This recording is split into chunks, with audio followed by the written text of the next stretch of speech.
يا جمال الاهلي والسسبنس بتاع الاهلي والمتعه بتاعت الاهلي كل حاجه يعني مع الاهلي يا جماعه والله.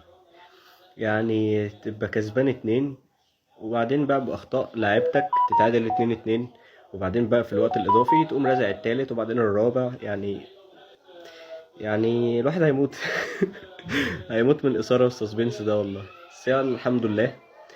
النهارده اللعيبه قدرت تكسب اول بطوله لامام، اللي من ساعه ما راح الاهلي في ناس كتير ماسكاه سلخ. وفي ناس كتير ما هو اول ما بيتصاب او يحصل له حاجه تلاقي الشماتة باينه، وتلاقي يعني الكره والحقد على اللعيبه بتاعت الاهلي بالذات يعني.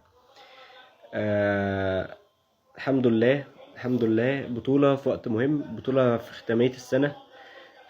بطوله الراجل كان عامل كل حاجه في المباراه النهارده. زي كولر، بدأت انت المباراه ضاغط، قدرت في قدرت تجيب الاول، وبعدها قدرت تجيب التاني، جبت الاول بدري، قدرت تمسك المباراة بدل ما هي تفلت منك.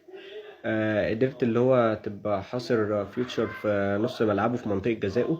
بس هي الأخطاء اللي عندك خطأ مصطفى شوبير، ده قدر اللي هو يعني يسجل فيك هدف. وبعدها برضو كورة كده بتبقى غصب عنه، اللي هي محمد محمود يسددها تخبط في كوكا.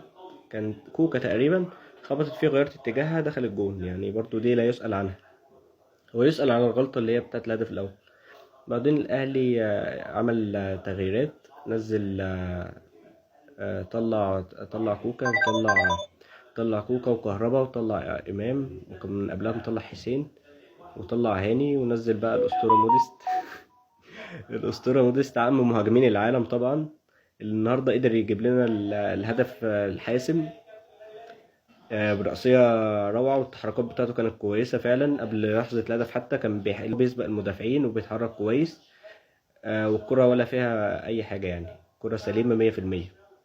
المدافع مغطية أصلا برجله، وحتى مفيش أوفسايد على الإيد يعني حتى. الحمد لله، فوز مهم. وبعدين بعدها الأهلي كمل ضغط، قدر كريم فؤاد يرزع الجون الرابع ويأمن لك المباراة بدل ما تفلت منك تاني. والاهلي بقى بعدها اللي هو ايه، هدى اللعبه خلاص، انت خلاص حسمت المباراه. الحمد لله على كل حاجه، الحمد لله بجد. الحمد لله على المجهود بتاع كولر بتاع المباراه وما راحش عليه. المجهود بتاع مثلا اللعيب زي مروان عطيه اللي النهارده اكتر واحد قطع كور كتير. هو اصل البطوله عامه اكتر واحد في المباراتين قطع كور واستخلص كور ونقل الفريق من الدفاع للهجوم. آه، والحمد لله.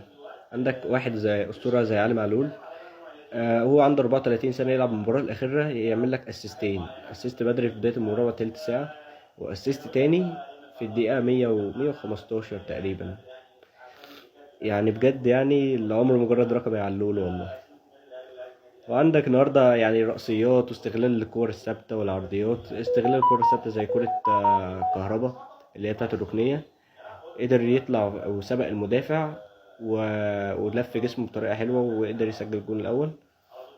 وبرده كهربا من نجوم المباراة، قدر يعمل بينية روعة لحسين اللي حطها بطريقة يعني منتهى البسبوسة كده يعني بجد لعيبة كانت رجالة، وقدرت برضو بعد التعادل اللي هيكملوا ويكسبوا ويجيبوا الجون التالت والرابع.